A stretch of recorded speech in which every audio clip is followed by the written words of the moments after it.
Hello students, welcome to my channel.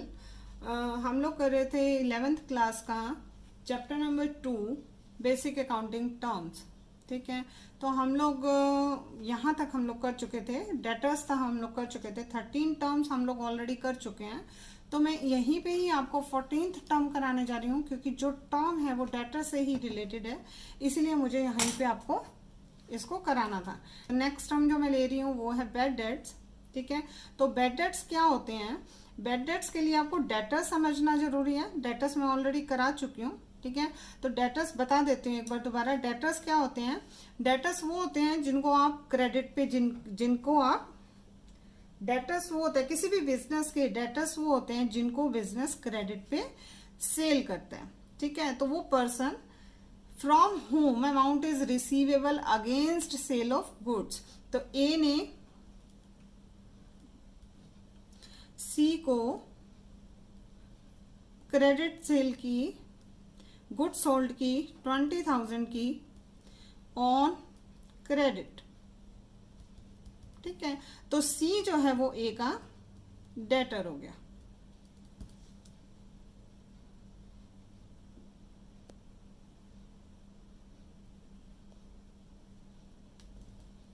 ठीक है, तो सी जो है वो ए का डेटर हो गया। ठीक है, अब जो डेटर्स होते हैं वो डेटर्स हमारे लिए एसेट्स होते हैं, क्योंकि हमें उनसे पैसा मिलना है।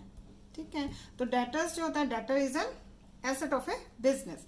ठीक है, अब कई बार क्या होता है, कुछ डेटर्स जो होते हैं वो पैसे को पे नहीं करते। जैसे हमारे अकाउंटिंग क्लोज करने का टाइम आ गया, ठीक है, तो उस फाइनेंशियल पीरियड के अंदर,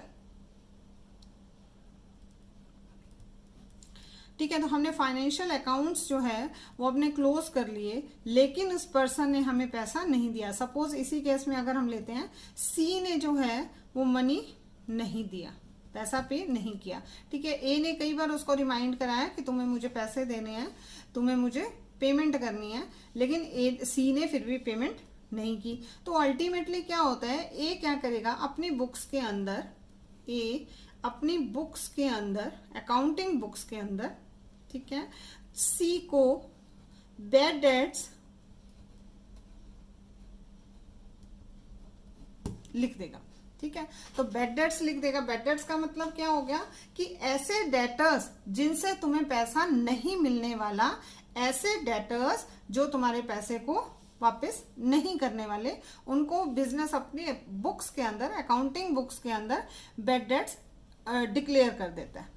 ठीक है, तो बैड डेट्स क्या हो गए? बैड डेट्स हो गए जो अमाउंट हमारा डूब गया, बिजनेस का जो भी अमाउंट डूब गया, डेटर्स जिन्होंने पैसा नहीं दिया तो अमाउंट डूब गया बिजनेस का, तो उसको हम कहते हैं बैड डेट्स। ठीक है, तो नेक्स्ट टर्म जो हम ले रहे हैं,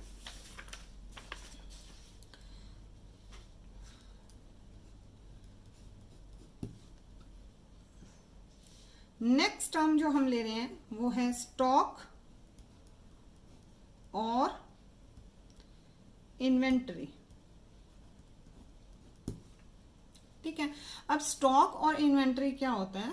स्टॉक जो होता है वो जितनी भी गुड्स एक पर्टिकुलर पीरियड पे, एक पर्टिकुलर डेट के ऊपर, अब जैसे हम बात करते हैं, हमारे अकाउंटिंग जो है वो क्लोज होती है 31 मार्च।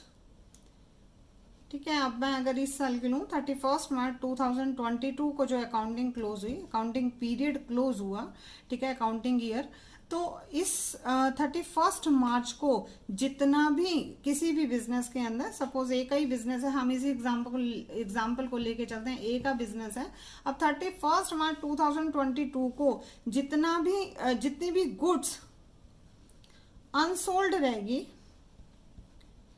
अब एट ए पर्टिकुलर डेट होगी, 31 मार्च 2022 पे अकाउंटिंग क्लोज हुई, तो 31 मार्च 2022 को कैलकुलेट किया गया, तो जितनी भी गुड्स अनसोल्ड कैलकुलेट की गई, उसको हम क्या कहते हैं? स्टॉक।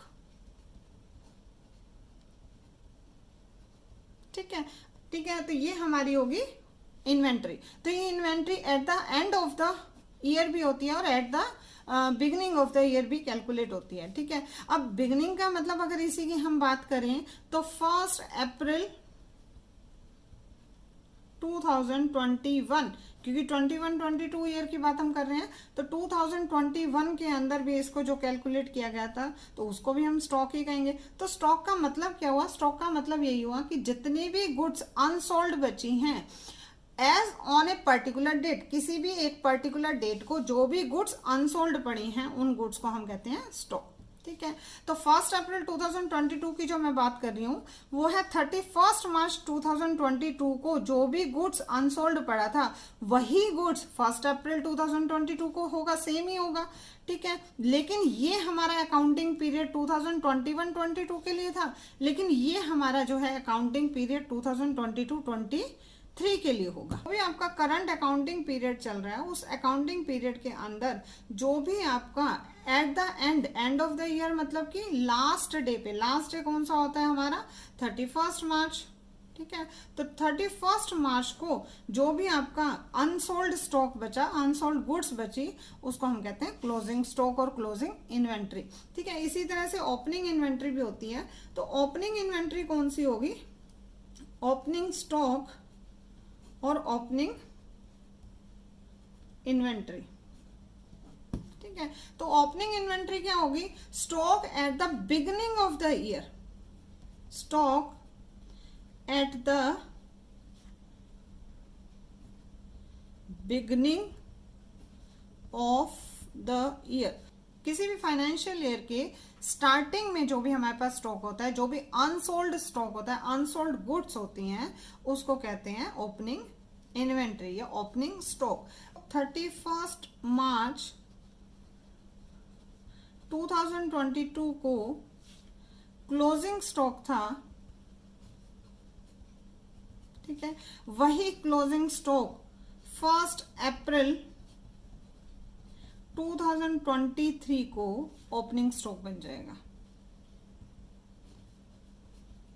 ठीक है, तो ये क्लोजिंग स्टॉक कब था?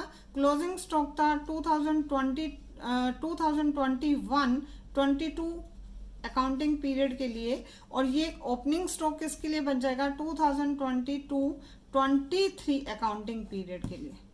ठीक है, समझ आ गया होगा। ठीक है, स्टॉक को हम तीन तरह से कैलकुलेट करते हैं। नंबर 1, स्टॉक और इन्वेंट्री ऑफ गुड्स। ठीक है, तो ये जो हो गया, ये हो गया गुड्स का, जितनी भी गुड्स अनसोल्ड पड़ी हैं, अनसोल्ड गुड्स का जितना भी स्टॉक पड़ा हुआ है उसको कहते हैं हम इन्वेंट्री ऑफ गुड्स। ठीक है, इसके बाद हम बात करते हैं स्टॉक और इन्वेंट्री ऑफ रॉ मटेरियल। ठीक है, तो रॉ मटेरियल का मतलब जितना भी तुमने रॉ मटेरियल, जितना भी किसी बिजनेस ने रॉ मटेरियल परचेज किया था, रॉ मटेरियल परचेज किया बिजनेस ने to manufacture the goods, at the end of the accounting period जब हम स्टॉक को कैलकुलेट कर रहे हैं उस टाइम पे कुछ ना कुछ रॉ मटेरियल भी पड़ा होगा हमारे पास, तो उसको हम कहते हैं स्टॉक ऑफ रॉ मटेरियल। ठीक है, इसके बाद हम बात करते हैं वर्क इन प्रोग्रेस। अभी मैं आपको एक एग्जांपल देके तीनों समझाऊंगी। वर्क इन प्रोग्रेस का मतलब होता है जितना भी, अब जो रॉ मटेरियल था उससे जब गुड्स बन रही हैं, तो जितनी गुड्स बन गई वो तो अनसोल्ड गुड्स, और वो अभी तक बिकी नहीं तो वो होगी अनसोल्ड गुड्स। ठीक है, जितना रॉ मटेरियल अभी पड़ा हुआ है उसको कह दिया रॉ मटेरियल का स्टॉक। ठीक है, अब इन दोनों के बीच में भी कुछ गुड्स हो सकती है ना जो पूरी तरह से अभी बनी नहीं है, पार्शियली बनी है। ठीक है, तो इसको हम कहते हैं पार्टली फिनिश्ड गुड्स, जो पूरी तरह से अभी तक बनी नहीं है। ठीक है, अभी इसका हम एग्जांपल लेते हैं। सपोज कोई भी एक मैन्युफैक्चरिंग फर्म है, ठीक है, वो क्या करती है, क्लॉथ लेती है, उस क्लॉथ से शर्ट्स मैन्युफैक्चर करती है। ठीक है, तो 31 मार्च 2022 को जितनी भी शर्ट्स पड़ी हुई हैं स्टॉक के अंदर, जो अभी तक बिकी नहीं है, बन चुकी हैं लेकिन अभी तक बिकी नहीं है, अब अगले ईयर में बिकेंगी, यानी कि 2022 और 23 के अंदर बिकेंगी, क्योंकि 31 मार्च 2022 को अभी तक ये बिकी नहीं है। ठीक है, तो अनसोल्ड गुड्स होगी। तो ये हमारा हो गया स्टॉक ऑफ गुड्स। ठीक है, अब जितना भी कपड़ा लिया था, ठीक है, अभी इस कपड़े से जो अभी तक शर्ट्स नहीं बनाई है, तो कितना कपड़ा, क्लॉथ क्या हो गया, रॉ मटेरियल। ठीक है, तो जितना कपड़ा अभी बचा हुआ है उसको हम बोल देंगे स्टॉक ऑफ रॉ मटेरियल।